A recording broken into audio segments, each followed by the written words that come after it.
Hey guys and dolls, welcome back to another edition of Emerging Artist. I'm your favorite girl and your host, Chris Styles. So I'm excited to be sitting here on the stage today with an artist that I totally admire. I mean, when he hits the stage, he is doing the thing. So he's a spoken word artist, he's a musician. I mean, he does so much. But let me introduce you to Mr. Geoff Goldman. Welcome to the set. Welcome to the set. Hi, I'm so happy to be here. Thank you for having me. You are more than welcome. Thank you for accepting our invitation. Absolutely.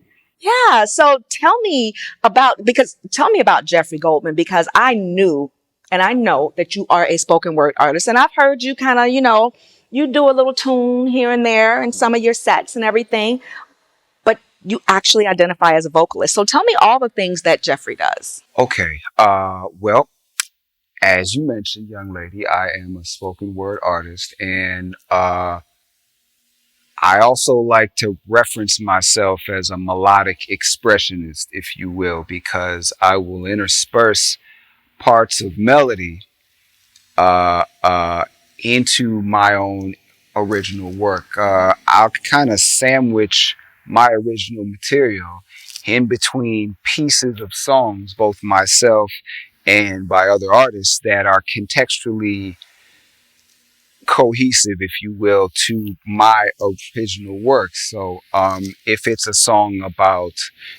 if it's a poem about love, I might take a piece from an Anthony Hamilton song that kind of focuses on that, and that'll lead into my poem. Oh, yeah. And then when I'm done with the poem, I might follow it up with a piece of a Luther Vandross song that, once again, kind of like lends itself to the phase out of. I got you. Yeah. Nice segues in and out. That's it. You grasp them with the vocals when you start to singing, and then you hit them with the spoken word, and then you take them back home like, yeah, you're just flowing like that. Because they don't expect me to be able to sing the way that I do, the songs that I do. Not And Luther. Listen, I'm not saying I'm setting the world on fire, but I do practice when it comes to the presentation of these things, and I do everything I can to do these legendary artists justice, because the last thing you want to do as an artist ever is take on a song that is so above and beyond you. I don't care how you swing it. Certain things you should just stay away from unless you're that individual. And when you mess it up that you lose your audience. Absolutely. Especially if you're sandwiching it in, if you're trying to, lead in to your spoken word and you mess up the vocals, they're totally tuned out. Like, what was he doing? Don't even hear what you say. They say imitation is the highest form of flattery, and that's only true when you pull it off. Okay? Because if you don't, they're looking at you like, the audacity. Like, that's not nice. Don't do that again. Yeah, exactly. All right. So tell me, how old was Geoff when he decided to, you're not even here? Like, how old were you when you realized that you were able to write and flow and capture an audience? How old were you? I was 5 years old when I started writing rhymes, and I would read them to my parents, who were impressed. And when we had people over, they would sometimes ask me to read them to the company, like, oh, look at our talented son. But I didn't really get my stage start where I started taking it seriously until around the year 2000. Oh, yeah? So what took you so long to recognize you had a gift? I always knew I had a gift of writing, but coincidentally, I also have somewhat of a speech problem. So the notion of being able to present my writing to the public, I was always very, very apprehensive about that. I mean, you're talking about a person that didn't like talking on the phone just because I had so much anxiety, and I just knew I wasn't going to be able to effectively communicate, and it did something to my spirit. So even considering getting on stage with a microphone where your voice is amplified, i.e., your stuttering is amplified. They could hear you up the block going, there's no way. There's no way. I get it. I get it. So, just let's clarify then. So it's not a speech impediment, but you were diagnosed with Tourette's syndrome. Tourette's And syndrome. that's something of like my everlasting symptom. You got, the symptoms are known as tics. And you have vocal tics and motor tics. Vocal of the voice, motor of the body. I always felt like my speech problem was my everlasting vocal tic, that thing that I could never really shake, because as I got older, I learned how to kind of incorporate some Jedi mind tricks to draw people's attention away from what they saw by replacing it with something that they're used to seeing. I'll get into that in just a second. But yeah, it was a result of my Tourette's. That's where my speech problem comes from. And that's why I haven't been able to shake it yet. But you know what's so amazing? When you watch Geoff on stage, when Geoff has the microphone in his hand, there is no Tourette's, there is no speech issues, there is no studying. How do you do that? How is that? I'm actually glad you asked this, because it gives me the opportunity to present my theory of how all this works. Okay. The theory of relativity. Hey, Okay. but it's gonna be relative to Sure. a lot of people Okay. when they hear this. So I'm a left-hander, right? So that means that I'm right brain dominant, just automatically. So the right side of your brain controls the creativity and stuff, like the abstract stuff, right? Okay. The left side of your brain is more science, math, conversational dialect. So if I'm already of a right brain tendency without being creative, when I'm in creative spaces doing creative things, I'm tapping into this side anyway. So it's like I double up on the right half of my brain when I'm doing what I'm doing in those spaces. So my feet don't even touch the ground. You can't tell I have a stutter. You can't tell I have Tourette's. You can't even tell I'm anything less than Amazing. the most confident individual you've ever come across. And I think it's miraculous, and I'm thankful for it, because it really brought me into the confidence that I needed to be a not terrible human being. Because A I'm not ter- how, wait, a not terrible human being. How was that even a factor? How did you get to that point? I was so down on myself because of the things that I couldn't do.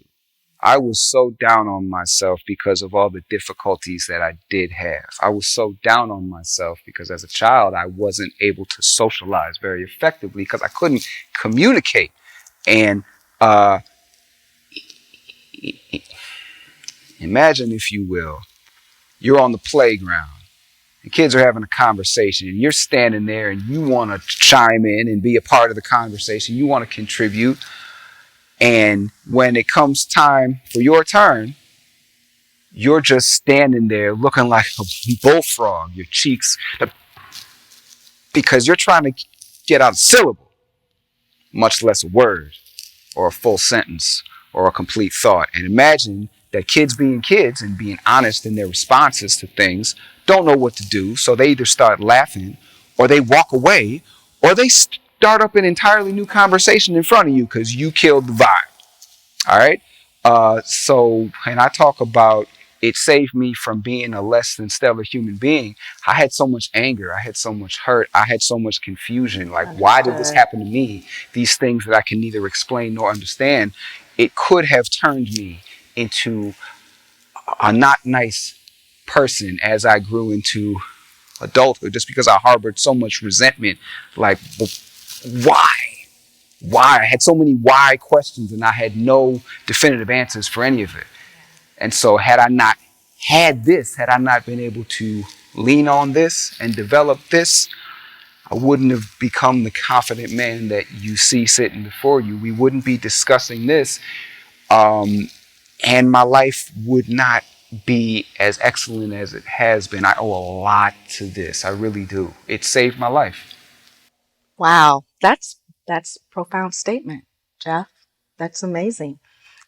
So we had talked earlier about your first time, about where well actually you were telling me you curate you curate shows, right? I do, And you actually. have one Yes. and you're doing that at a place where you actually met your wife. Yes. Yes. Uh, So and that was not your first time on stage. That no, was okay. So what year did you meet your wife? I met her, excuse me, in 2017. 2017. Yeah. Now let you know if they met at this place where he was doing spoken word, probably she's a spoken word artist too. So yes, his beautiful wife Virginia is a spoken word artist. Yes, she She's a is. vocalist. I've had an Yes, she opportunity to is. sing with her and her Yes. band. That was a good time. What? Shout out to Silk. That was a good Um, time. and that was during a Cassie event. Yes. Yeah, so Virginia is an artist too. So how do two artists get along? Is it true that they say opposites attract, but you two have so much in common? How is that? How is the day in the life in Virginia and Jeff? Well, there's peace. Mm, There's a lot of peace. There's a lot of love. There's a lot of understanding. There's a lot of communication. Communication is key in any relationship between anybody. There's not so many misunderstandings between us just because we see to it that we keep the main thing, and the main thing is love, honor, and respect for ourselves and each other. Uh, Artistry not required. Okay, mm, and here lately she's been focusing on other things that are important to her. She's in school for creative writing and okay. copy editing as well. So that has taken just about all of her time, attention, and focus. So I Wonderful. am left to, at the present time, be the creative representative of our household, and he doesn't have a problem with that. And I don't have a problem with that because I just love it. So That's yeah, great. That's great. You mentioned something earlier about your first time hitting the stage. It was at Cafe Chin Chin. yes, I mean, that's taking it. If you remember Cafe Chin yes, Chin, and way yes. back. And at that time, you were a totally different person. I guess Man, physically, emotionally, and mentally, yeah, right? spiritually, everything in every Mm-hmm. aspect. Mm-hmm. So at the time, I was existing within what I not so affectionately like to refer to as the group home situation here in Cincinnati. Uh, it was a result of certain mental and neurological difficulties that I already mentioned. So that was my life. I was very overweight. I was not confident at all. I hated my life. I didn't have much to look forward to. And so, what I would do after I heard word that there was this happening spot with a microphone and they let you on there, if you said you had something to say, I was like, I got to get down there. I got to know about that because, as I mentioned before, I've always been a writer. Uh, but at this point in my life, I felt like I was at rock bottom and I literally had nothing else to lose but my life. And I wasn't that concerned about that anyway, granted my circumstances at the time. So I'm like, yo, I'm going to do some stuff that I never thought I would or could. I'm going to get on stage and I'm going to present my material to the people and see if I don't die. uh, See if I can really pull this off.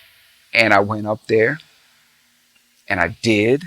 And the spot was always packed and the response was always great. Good. Good. And that was the beginning of what led up to this point right here where I'm sitting in this chair. Tell me about the. Oh, okay. I thought that was a cute addition to the story. I'm All sorry. right. Well, there would be nights, and keep in mind, I'm in the group home, so I don't have any money. Uh, I had to scrounge up enough money to take the bus downtown, and oftentimes I only had enough for a one-way trip. Didn't have anybody to call in case I didn't have the money to get back home. So I took it upon myself to be as entrepreneurial as I could at that moment. And after I got off stage, I would go behind the bar. I would ask the bartender if they had a cup, like a little styrofoam cup or something that you would get coffee in.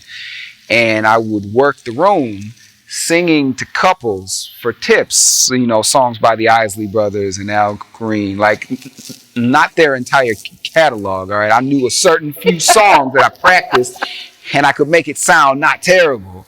And people were impressed by the fact that I'm singing these songs and it's me, so they would put a little something in my cup. And at the very least, I would gather enough for bus fare home. And so that was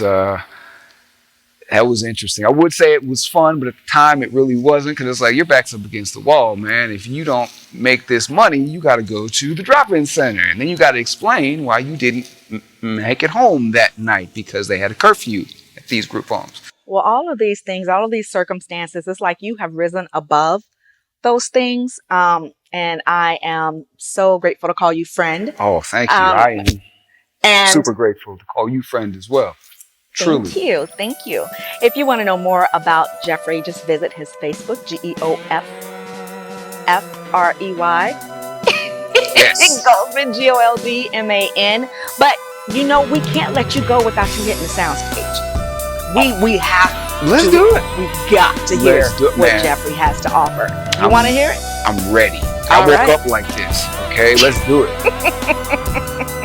All right, guys and dolls, thanks so much for hanging out with us for another edition of Emerging Artists. I'm your favorite girl, your host, Chris Styles. I'll see you next time. Bye.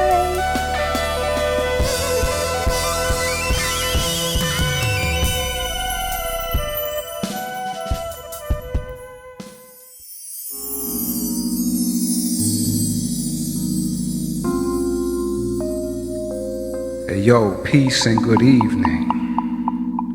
This is the initial meeting and greeting to gauge whether these sensations will be fleeting or have meaning. When it comes to me and Star Child, seeing is believing. She is not of this universe, a Star Child with interplanetary appeal. Only God knows what she's doing down here. Clouds appear underneath her every step. A sweet breeze blows with every breath. The girl is a heavenly body. The constellations shine their approval for her rightful place amongst them. The sun is jealous of her smile, but he digs her style. Illumination is his way of saying, I see you, ma. The moon hates Star Child. Her gravitational pull took over the tide.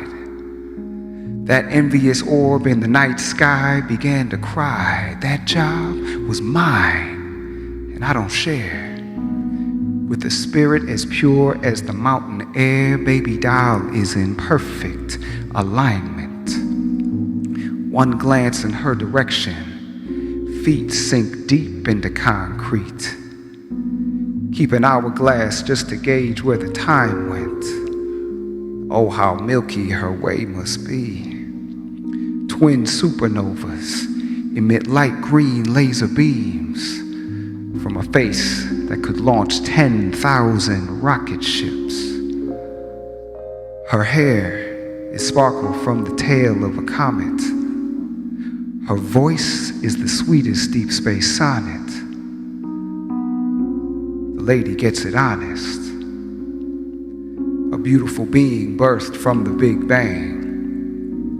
The epitome of femininity. Raw cosmic energy within a mortal entity. precious gem from a galaxy unknown. Be sure to speak, she will be shy.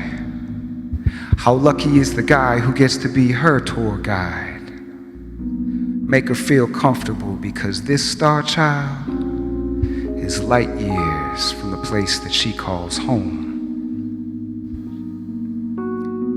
And that's how that first meeting was supposed to go. Now I know her, and I'm trying to show her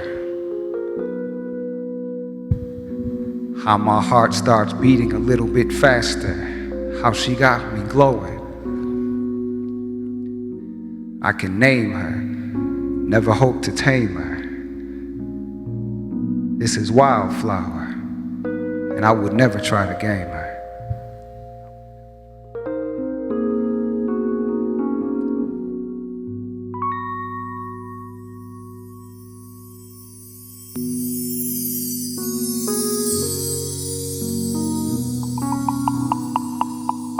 Let her cry because she's a lady. Her smile is like a little baby's, wide, shy, and innocent amidst a world that's militant, chastising and uncompromising. Surprisingly enough, despite her rough ride, the light still shines bright within her eyes. She is like water, gently bending to fill whatever vessel in which she's nestled, a delicate mortar to life's pestle. The girl gets ground down, but rarely wears a frown. Silent is the sound of her anguish. In her own mind does she languish. She may take breaks when her foundation shakes, but never ever is she aimless. In search of sameness, she worships balance. Counting karmic calories in their duality is just one of her many talents. Understanding the give and get in each moonrise and sunset, she whets her inner appetite to ignite her third eyesight. This fertile earth is worth more than any jewel found in a store. Rubies strewn within a golden necklace aren't nearly as precious. Life's progression hasn't yet met the price she fetches to bestow the blessing of answering her question. Her body is restless, her spirit is peaceful. Her merit is without equal, she is a woman of the people. The children's teacher, knowledge seeker, truth speaker, eager to be that wayward soul reacher. Her emotions are an ocean, and when those floodgates open, a saline leaker across soft cheek streaker. She is clean on any scene, no need for Maybelline. The woman is as fine as she wants to be physically. No towers of ivory does she keep herself sequestered in. A testament to her elegance is the eloquence with which she fellowships. Not often does she display the full extent of her intelligence. From the irrelevant, she is celibate. Her self-concept is in context. With neither conquest nor contest is she impressed. Success directs the blessed. She is favored amongst her neighbors because love moves her labors. Her presence is to be savored. She is serene, a supreme being of light beams. She is Wildflower, disappointed in her isolated anointment. Through her veins courses the rhythm of life's prism. In her brain, the forces of wisdom and compassionate decision lay hidden, searched for by many, found by barely any. To those worthy, she is already serving. Within her eyes lies a guide for the perplexed. She is the princess of every knight's quest. Let her cry because she tries so hard to forget she is the very best of us. Regretfully better than all the rest of us. When she'd rather just impress upon us, she doesn't want the stress of having to pester us with her sheer excellence. By comparison, We are so woefully less than what her example should set for us. But I guess it's more of a question of what could she really expect from us when so much ugly has infected us? This world we have laid has made such a mess of us. She is not of this universe, star child with interplanetary appeal. Only God knows what a beautiful soul like Wildflower could be doing down here.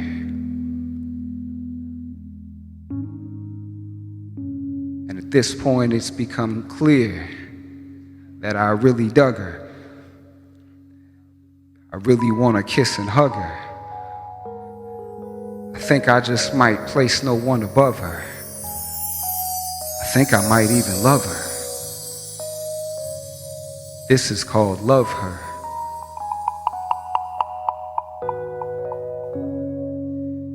I love her, this much is true. Not for what she does, but because I do. I love her, that's what I do. She's my lover and my sister. I miss her when I'm not with her.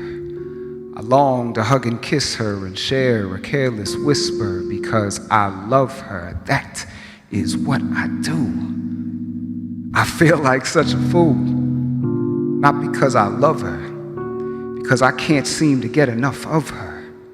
She is the God outside my flesh, the heartbeat within my chest, my joy and my pain, my ease and my strength, my happiness and stress, my very breath. Such a beautiful mess, the way that I love her. That's a word to my mother. I learned through loving her that love was not absurd. More than just a word, but something to observe, like the Sabbath. I fervently atone for any ill seeds I may have sown, so that the depth of my love can be shown. All my real women know the lady's daily habits can cause havoc and soothe the savage. For her, that's easily managed. I love her. She does damage. My baby. My crazy, my you lost sucker, hurry up and pay me. My I got your back, never shade, never play me. My I just want your love, hun, there's no need to save me. I love her and that's just how God made me. Here lately, I've been greatly appreciating her helping to take me in better directions by providing better suggestions to help answer all the different questions with which I'm wrestling. She is my blessing, the only one that I'm undressing. I love her, she never ever keeps me guessing. Handles my weapon, candles for sexing, emojis with texting, LOL smiley face. I love her, she is my ace. She can be in my face, but she knows her place. She'll fall back when I'm all jacked. I'll call back holding my hat, apology letters on stack. Ice cracks, and we be right back. I love her, she is my fight back. To that lady fair, the way the lights are hitting your sights, dear, we might spend more than just a few nights here. How you flashing them brights? It appears you trying to excite. That's all right, I'm quite aware. That smile can slice precise into my very life, you hear? I love her.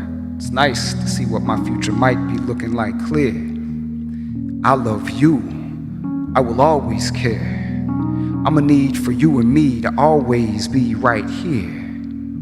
Within you, I will continue to show and prove that where I belong, it's right there. I love you simply because I do.